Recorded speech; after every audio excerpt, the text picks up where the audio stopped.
नमस्कार दोस्तों, हर हर महादेव। ओम नमः शिवाय श्री शिवाय। नमस्तुभ्यम दोस्तों। अगर आप हमारे चैनल पर नए हैं तो हमें सब्सक्राइब जरूर कर ले ताकि आने वाली वीडियो आपको जल्दी से मिल सके। दोस्तों, आज इस वीडियो में हमने आपको कुछ उपाय बताए हैं जो आपको अवश्य करने हैं। ध्यान से सुने, पूरा सुने। आधा अधूरा सुना हुआ कभी लाभ नहीं देगा। चलो चलते हैं, सुनते हैं। नमस्कार दोस्तों, श्री शिवाय नमस्तुभ्यं।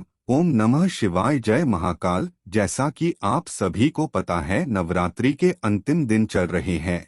आज 8वां दिन है और पूरे 9 दिनों तक माता रानी इस पृथ्वी लोक में विराजमान रहेंगी। तो इन 9 दिनों में आपको अपने घर की सुख समृद्धि के लिए, लक्ष्मी प्राप्ति के, अगर आपके घर में धन, वैभव, ऐश्वर्य की कमी है, जीवन में मान सम्मान की कमी है, घर से आर्थिक तंगी बनी रहती है। दोस्तों, गुरुजी ने कहा है, ये वाली जो नवरात्रि है वह बहुत ही खास है और इस खास मौके पर आपको कुछ ना कुछ उपाय जरूर करना चाहिए। देखो, गुरुजी ने कहा है कि एक दीपक आपके पूरे घर से दुख, कलह, बीमारी सब खत्म कर सकता है। तो दोस्तों, आपको आज के दिन एक छोटा सा उपाय करना है। इससे आपके जीवन का दुर्भाग्य सौभाग्य में बदल जाएगा और हमेशा आपके घर में सुख समृद्धि बनी रहेगी। तो इस उपाय को कैसे करना है और क्या क्या सामग्री आपको लेना है, पूरा इस वीडियो में बताएंगे। पूज्य गुरुदेव जी की कथा से सुनकर के आपको समझने का पूरा प्रयास करूंगा। बस इससे पहले आपसे एक छोटा सा निवेदन है कि अगर आप हमारे चैनल पर पहली बार आए तो चैनल को जरूर सब्सक्राइब करें और कमेंट बॉक्स में जय माता दी या फिर हर हर महादेव जरूर लिखे। तो चलिए बढ़ते हैं उपाय की ओर। तो देखिए, इस उपाय के लिए आपको 2 दीपक लेने हैं। दीपक आप चाहे तो मिट्टी के ले या फिर यह दोनों दीपक आप आटे से भी बना सकते हैं, जिसमें एक दीपक में आपको गोल बाती लगानी है और दूसरे दीपक में आपको लंबी बाती लगानी है। देखो, और दोनों दीपक आपको घी से प्रज्वलित करने हैं। देखो दोस्तों, अब आपने 2 दीपक बना लिए। अब क्या करना है, समझने की कोशिश करना ध्यान से। आपको शाम के समय प्रदोष काल में अपने घर के मंदिर में जैसे आप पूजन करते हैं वैसे ही आपको पूजन करना है। इसके बाद आपको एक लंबी बात का दीपक सबसे पहले अपने घर के मंदिर में माँ लक्ष्मी के समक्ष प्रज्वलित करना है और आपको माँ दुर्गा का कोई भी मंत्र याद हो उसका 11 बार आपको जाप करना है। इतना करने के बाद या फिर आपको ओम महालक्ष्मी नमो नमः इस मंत्र का भी जाप कर सकते हैं। फिर उसके बाद आपको दूसरा दीपक जो अपने गोल बत्ती का बनाया है, इसे लेकर चले जाना है अपने घर के तुलसी घेरे में और तुलसी के घेरे के पास जाकर उत्तर दिशा की और आपको खड़े होना है और इसे दीपक को आपको ओम महालक्ष्मी नमो नमः इस मंत्र का जाप करते हुए तुलसी घेरे में प्रज्वलित कर देना है और हाथ जोड़कर माता लक्ष्मी से, माता तुलसी से अपनी मनोकामना करनी है कि हे माँ लक्ष्मी, आप हमारे जीवन में चल रही सभी समस्याओं को दूर करें, घर में सुख समृद्धि बढ़े, माँ लक्ष्मी का आगमन हो। ऐसे शुभ भाव के साथ आपको यह उपाय करना है।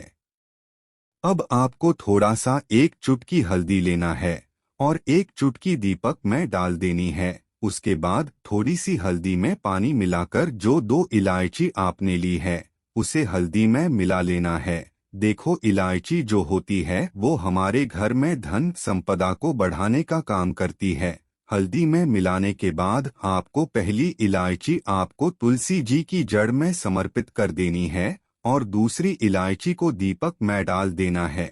गुरुजी ने कहा है कि अगर आप पूरे नवरात्रि में कुछ भी नहीं कर पाते हैं तो आप सिर्फ यही एक उपाय कर लेते हैं, तो इस उपाय से आपको पूरे नवरात्रि का फल आपको मिल जाएगा।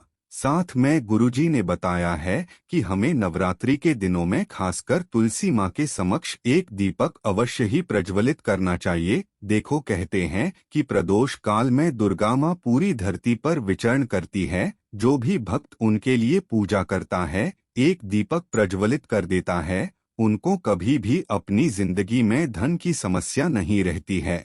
ये उपाय आपको प्रदोष काल में करना है। अब दोस्तों हम जान लेते हैं गुरुजी द्वारा बताए गए दूसरे उपाय के बारे में। देखिए दोस्तों, यदि आपके जीवन में तनाव और चिंता बहुत ही अधिक बनी रहती है, आपको हमेशा किसी न किसी प्रकार का विचार हमेशा सताते ही रहता है, आप किसी भी समस्या को दूर करने के लिए बहुत अधिक प्रयास कर चुके हैं, लेकिन आपकी जो समस्या है आपके जीवन में और अधिक लगातार बढ़ती ही जा रही है। किसी भी गलत व्यक्ति की दृष्टि आपके घर के ऊपर पड़ चुकी है, जिससे आपकी जो घर की रौनक है वह चली गई है। तो दोस्तों, कभी भी अगर आपके जिन में ऐसी समस्या आ जाए, मन घबराने लगे, डर बहुत अधिक लगने लगे, अगर आपके जीवन में भी ऐसी ही परेशानियां चल रही है, तो आपको ये उपाय जरूर करना चाहिए। देखिए दोस्तों, इस उपाय को करने के लिए सबसे पहले तो आपको मात्र एक बेलपत्र लेनी है। बेलपत्र को लेने के बाद ध्यान रखें कि ये बेलपत्र कहीं से भी टूटी हुई या फिर खंडित नहीं होनी चाहिए। बेलपत्र अगर नहीं मिल पाती है तो भगवान शिव के शिवलिंग पर चढ़ी हुई बेलपत्रों को आप पुण्य शुद्ध जल से धोकर के उपयोग कर सकते हैं। फिर इसी के साथ में आपको मात्र थोड़ा सा गौ माता का कच्चा दूध लेना है, यानी कि दूध आपको गर्म किया हुआ नहीं लेना है, कच्चा दूध ही आपको लेना होगा। फिर इसी के साथ में आपको थोड़ा सा चाहिए होगा गौ माता का घी, शुद्ध घी। देखिए दोस्तों, ये सब उपाय अष्टमी और नवमी दोनों दिन कर सकते हैं। देखो, आपको पूरा स्वच्छ घी चाहिए होगा, गौ माता का घी, शुद्ध घी आपको थोड़ा सा लेना होगा। अब दोस्तों, इसी के साथ में आपको एक तांबे के पात्र के अंदर शुद्ध जल लेना है और इन सभी सामग्रियों को सीधे लेकर के पहुंच जाना है। आपको भगवान शिव के मंदिर में देखें। दोस्तों, सबसे पहले तो आपको अपना मुख उत्तर दिशा की तरफ रखना ही, और ये जो एक लोटा जल ही इससे आपको भगवान शिव के शिवलिंग पर धीरे धीरे समर्पित कर देना है। श्री शिवाय, ओम नमः शिवाय इस मंत्र का जाप करते हुए आप दोस्तों, आपके पास है एक बेलपत्र। बेलपत्र की जो बड़ी वाली पत्ती होती है और उसकी जो चिकनी साइड होती, उस पर आपको कच्चा दूध जो आप अपने साथ लेकर के आए उससे आपको पूरी पत्ती पर अच्छे से लगा देना है। अब दोस्तों, बेलपत्र की जो नीचे की दो पत्तियां हैं उन पर आपको लगा देना ही शुद्ध घी जो आप अपने साथ लेकर के आए थे, उस पर आपको शुद्ध घी लगा देना है। आप दोस्तों, इसे बेलपत्र को आपको बीच वाली डंडी के वहां से पकड़ लेना है और इस बेलपत्र को आपको भगवान शिव के शिवलिंग पर अर्पित कर देना है। देखिए, इसकी जो डंडी है उसका मुंह आपको जलाधारी की तरफ रखना है और इसकी जो पत्ती है उसका मुख आपको अपनी तरफ रखना है। इस प्रकार से यह बेलपत्र आपको शिवलिंग पर अर्पित कर देना है।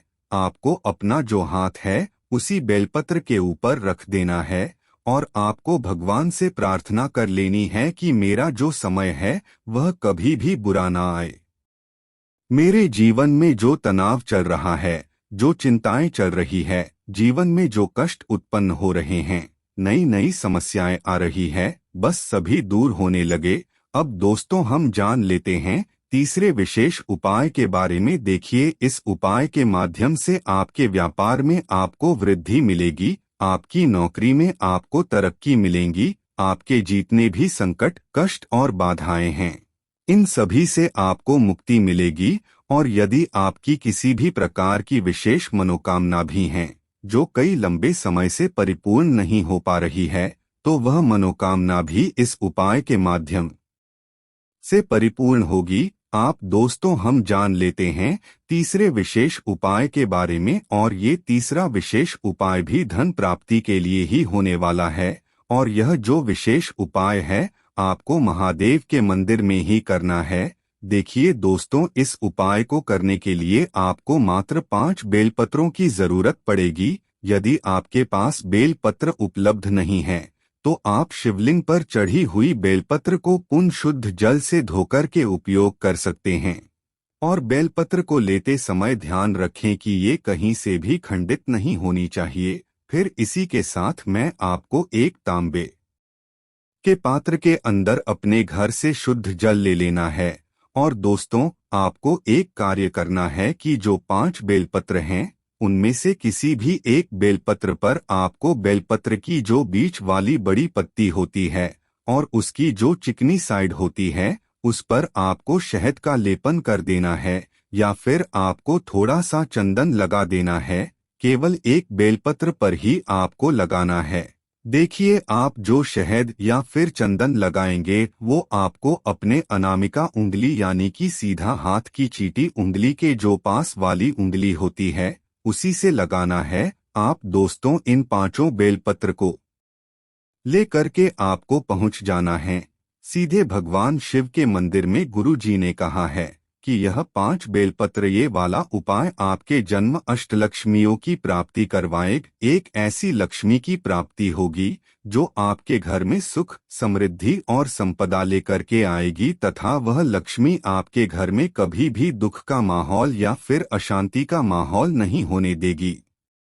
देखिए दोस्तों, सबसे पहले तो आपके पास जो एक लोटा जल है, इससे आपको भगवान शिव का शिवलिंग पर समर्पित कर देना है। श्री शिवाय नमस्तुभ्यं इस मंत्र का जाप करते हुए अब दोस्तों आपने जो किसी भी एक बेलपत्र पत्र पर या तो शहद या फिर चंदन लगाया था, उसे आपको अपने सिद्धांत में रख लेना है और महादेव से आपके जीवन में जो धन से जुड़ी समस्याएं चल रही उन्हें दूर करने के लिए आपको प्रार्थना कर लेनी है।